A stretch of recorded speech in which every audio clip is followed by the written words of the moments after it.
at the topic for today, reveal, release, rise. Reveal, release, and rise.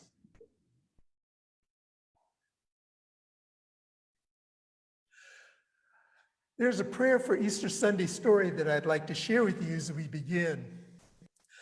Young Ernie and his family. Young Ernie and his family are invited to Easter dinner at his grandmother's house. And so everyone is seated around the dinner table, and food is being served. Food is being prepared and being served. And as soon as Ernie receives his plate, he immediately starts eating. And his father says to him, "Ernie, you have to wait until grace."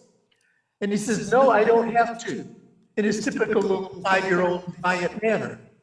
And his mom says rather sternly, "Of course you do, Ernest. We always say a prayer before eating at our house." And Ernie explained, "That's at our house. This is grandmother's house, and grandmother knows how to cook."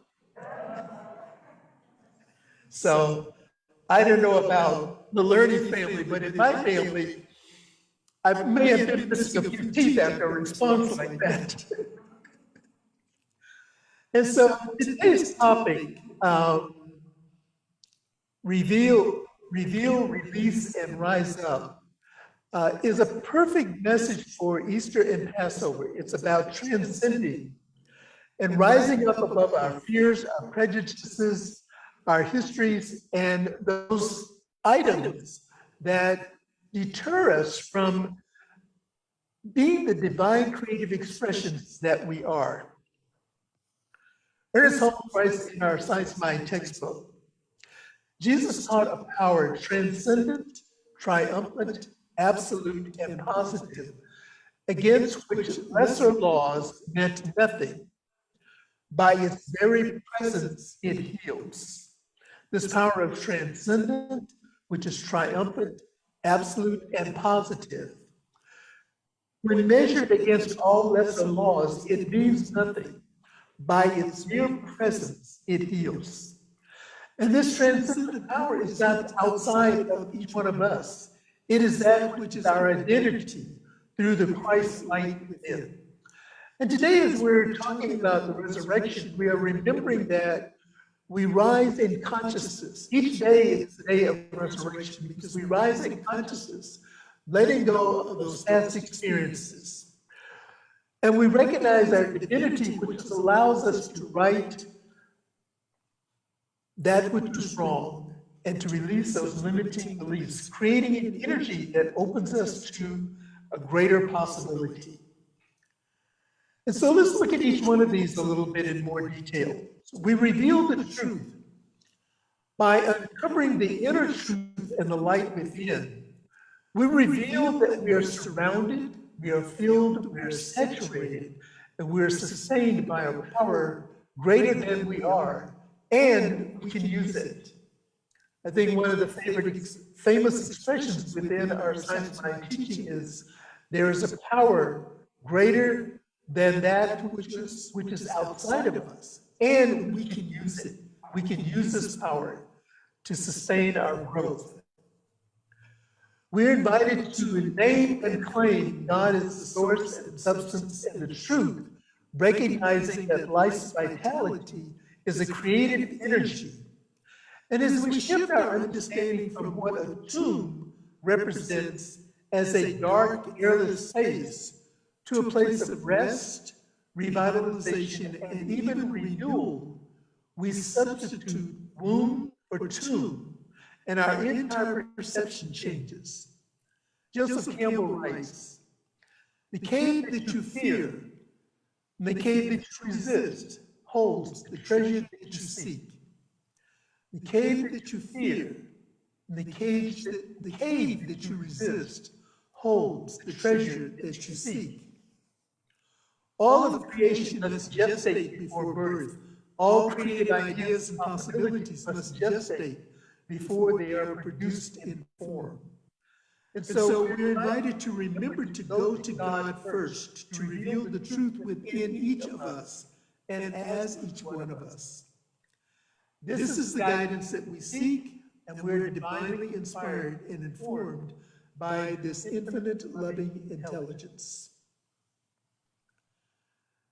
And as we release, we're invited to release the blocks, those blocks that hold us back, carrying the weight of option, carrying the weight of opinion, resentment, carrying the weight of opinion, resentment, judgment, or unforgiveness can be heavy enough to make us feel that we have been crucified. Carrying the weight of opinion, resentment, judgment, or unforgiveness can be heavy enough to make us feel that we have been crucified. We cannot rise up into our spiritual magnificence if we stay tied to the justification of we can't, we cannot. Dolly Parton, in her infinite wisdom, advises us to get off the cross because somebody else needs the wood. And so in releasing, we recognize that releasing is an ongoing process of revealing what needs to be let go of, what we need to reconcile, or what we need to simply turn away from. Science of Mind is a teaching and a practice. To rise above, we must practice rising up. We must practice revealing spiritual truth. And as we practice revealing and releasing, which is not spiritual truth, we develop a daily discipline that allows us to rise above the race consciousness. And one of the ways of rising above the race consciousness is to either totally tune out or mindfully limit the mass distractions of the world, known as news, CNN, MSNBC, ABC, NBC, all of those initials. Monitor, and what I have learned in my own experience is that what I need to know comes to me. And it comes to me at a time where I can process it and I can reveal it and I can understand it. Excavate the buried scorecards of who did what to whom and be open to some surprises. Be willing to forgive and to see from a higher place. And I had a personal experience of this yesterday. I don't know whether I shared it with a larger community or maybe in a smaller gathering.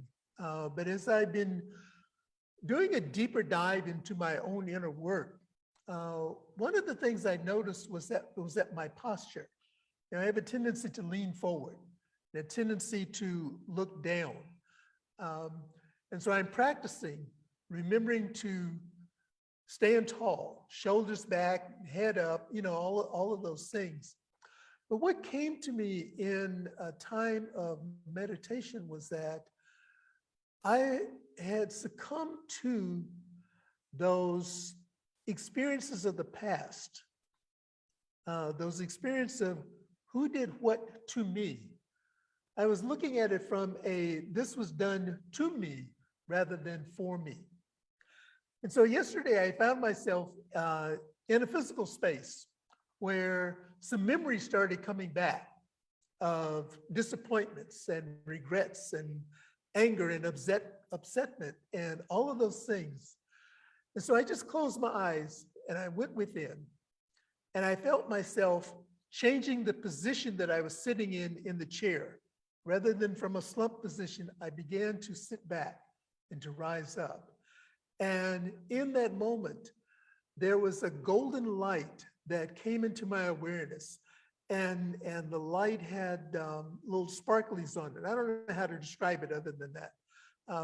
But as these sparklies were moving up, it was lifting away all of that resentment and doubt and fear and angst and everything that had transpired in that place.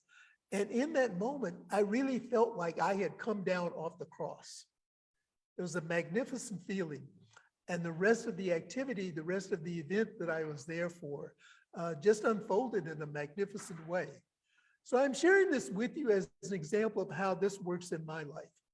And I invite you to just examine in your own life, in your daily practices, to, as Eckhart Tolle says, to find the peace by not rearranging. You find peace not by rearranging the circumstances of your life, but by realizing who you are at the deepest level. And this is what our practice, this is what our teaching invites us to do, to remain in principle and to rise above those circumstances in our life and to get to know our own true nature at a deeper level. And as we do that, then we are empowered to rise up and to bless the world. And as Amber sang for us so beautifully, love lifts us up to where we belong. And we can also add another verse to that song that says, truth lifts us up to where we belong. We rise above those things that have kept us bound in the past. Emma Curtis Hopkins, our dear teacher, known as the teacher of teachers, refers to this practice as going into the upper room of consciousness. Live above and beyond precedent. Move as one who courts and moves the divine. For any of you who may be familiar with the teachings of Emma Curtis, she refers to God or spirit as the beloved. And in her walk with the beloved, she is courting the beloved. And so it becomes a love story between us and the God, the spirit of the understanding of our heart. So we have this love affair with the divine mind. The infinite invisible is always wanting to create itself through its creations and will not be denied. What that means is that God is always creating through each one of us. And it is up to us, we have the choice. It is up to us to be co-participants in that creative process. And we can resist it, or we can go with the flow, as the expression is. Refuse to be taken out by someone else's fear-based agenda or unhealed emotional or spiritual wounds. Again, our practice of being in tune with the divine heightens our antenna, heightens our awareness, and we can recognize when someone else, when we may be being manipulated or being drawn into someone else's unhealed emotional garbage. Be mindful of that. Be mindful of that. Transcendence is a habit. It is not a destination. And so living above and beyond limited judgments, limited thinking, or our ego, we experience both peace within and peace without. Through our very choice to create, we create the peace and intention to lead and to heal, and the divine artistry of the universe is revealed. What a perfect opportunity for us to practice transcendence this week as the celebrations of Ramadan, Passover, and Easter are occurring simultaneously. You know, quite often in our teaching, in our spiritual philosophy, we say that we walk parallel roads together with all of our faith traditions. And there are points where those roads intersect, and there are points where they are parallel. And this is one of those points where the parallel roads are really intersecting with each other, with these three traditions that are occurring. And we can set aside those barriers of fear and doubt and give and take, and give this joyful expression and be a part of this creative process of God itself. We discover we are more alike than we are not alike. And I was listening this morning to just a little piece on NPR. It was taking place in France. I'm not sure if it was in Paris or not, but it was taking place in France. And it was a Ramadan celebration. The individual who was reporting the activity was of Jewish descent. And friends of hers who are Islamic and practice Ramadan had invited her to a Ramadan feast. And this is the first time that she had attended a feast. And she was sharing the experience of being in the presence of all of these beautiful spirits and the festivities and the joyfulness that was taking place. She said it just broke down those barriers and those fears that were based in ignorance, the ignorance of not knowing the cultural expression and the richness of the cultural experience of another culture. It was a very inspiring commentary for me that I was listening to. So we rise in faith believing. We become more aware of this field of pure potentiality that we inhabit and we create in form. And I'm reminded here of this often quoted expression by Rumi. There's a field out and beyond any ideas of right doing or wrongdoing. Meet me there. The transcendence we celebrate is our precious, unique, and beloved humanness. It's a gift that we give to ourselves and a gift that we give to the universe. Jesus, the great example, is no longer tomb-bound, and neither are we. We recognize a higher place of consciousness, create lives of deep meaning, love, and a world that works for everyone. And as author Bell Hooks writes in the book, All About Love, are these words: living life in touch with the divine. Living life in touch with the divine spirit lets us see the light in all living things. That light is a resurrecting life force. Living life in touch with the divine spirit allows us to see all things as living beings. That light is a resurrecting life force. We live beyond our stories and barriers, choosing to reveal and release our hidden splendor.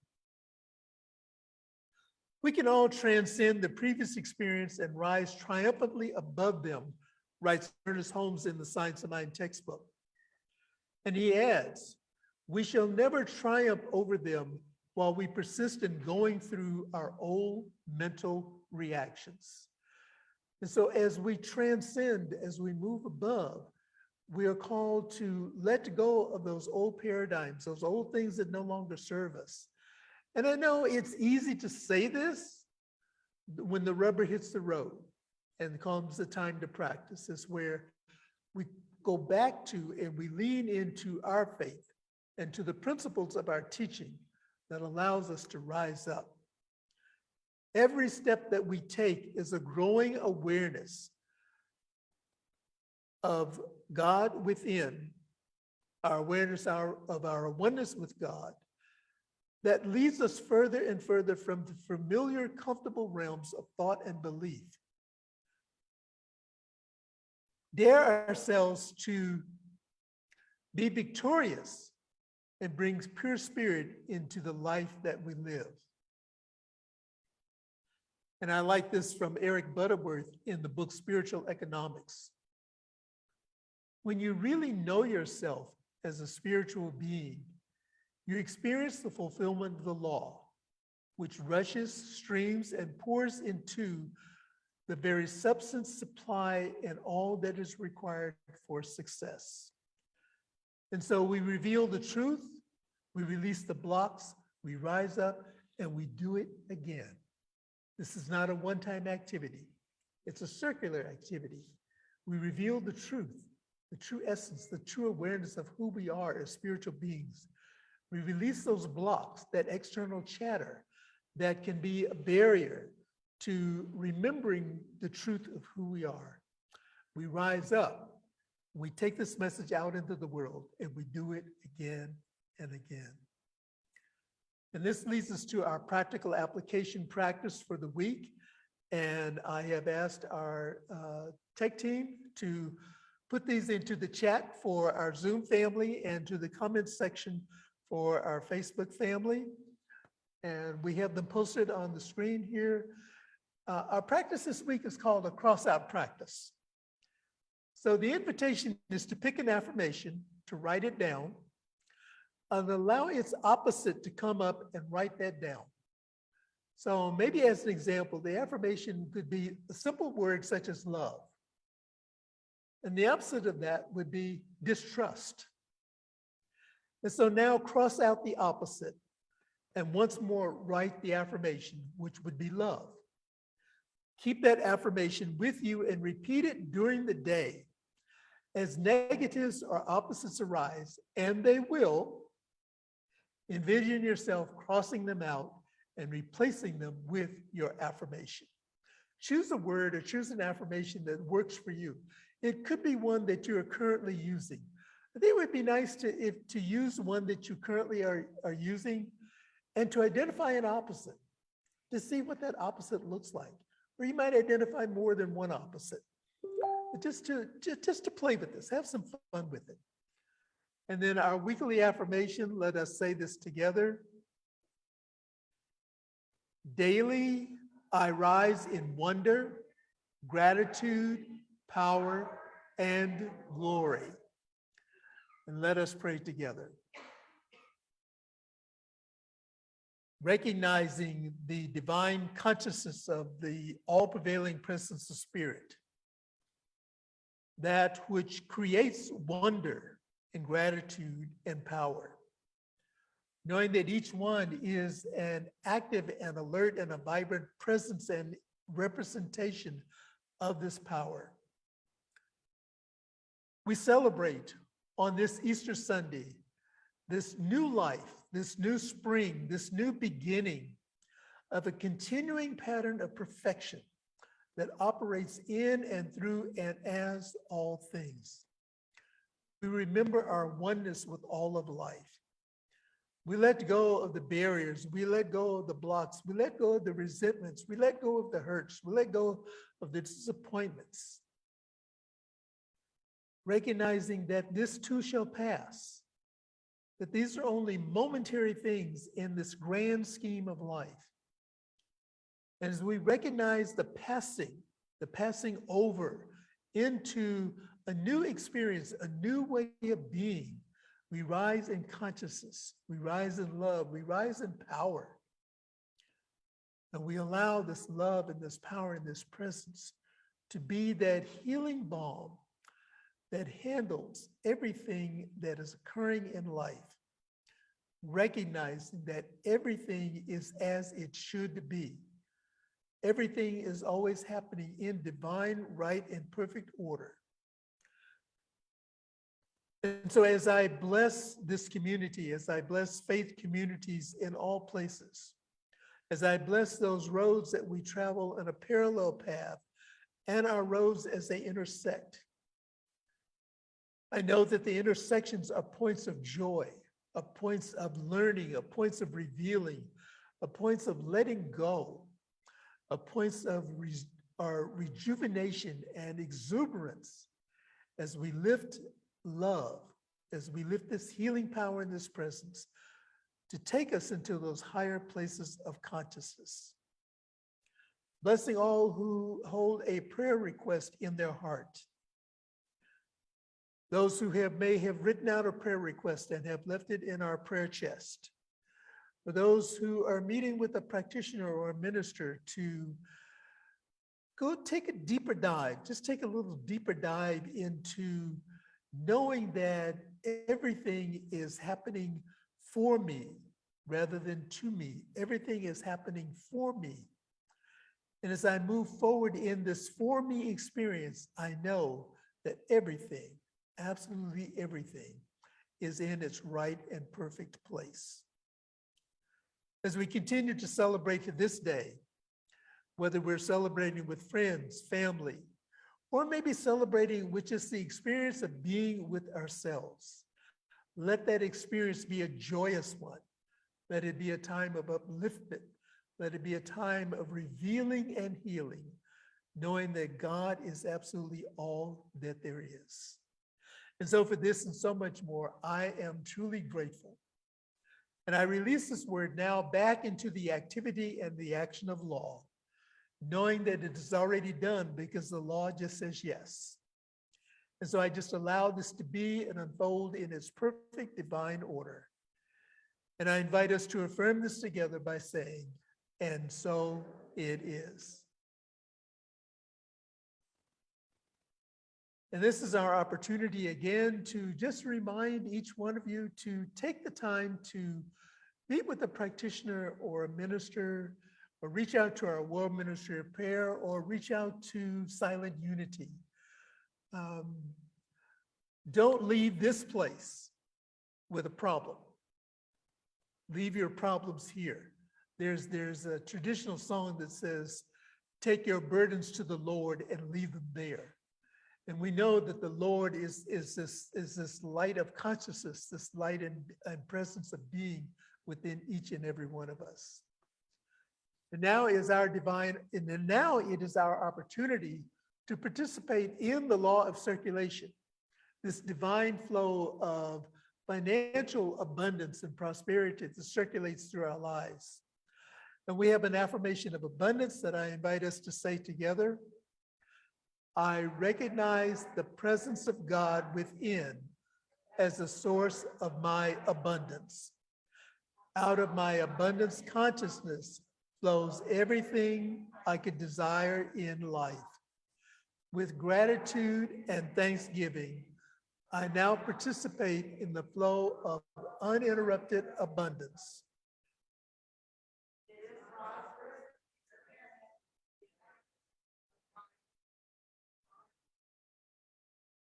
And so it is. And for those who are here in the sanctuary, we invite you to place your offering, your tithes, your donations into our giving basket that is on the hospitality table. And for those of you who are viewing us online, there are the various ways that you can support our center through donating on our secure website. And I invite you to visit the website. And if you have not yet subscribed to our newsletter, please take the opportunity to do so. And just to look through the website that we're making some changes to see what's going on here in the life of our community. Feel this, connect with the love energy. And you may also text to give to the number that is on your screen. And so as we prepare to say good morning to our Facebook family and those who will be joining us on YouTube, we invite you to come back and join us next week as we conclude our theme for April, which is creativity. And the message is boldly go. We had a little glimpse of that today. And so we're going to explore more how we boldly go forward as we rise up, as we release and we let go, and we live the abundant life that is provided for us. And so we say thank you and God bless you to our Facebook community.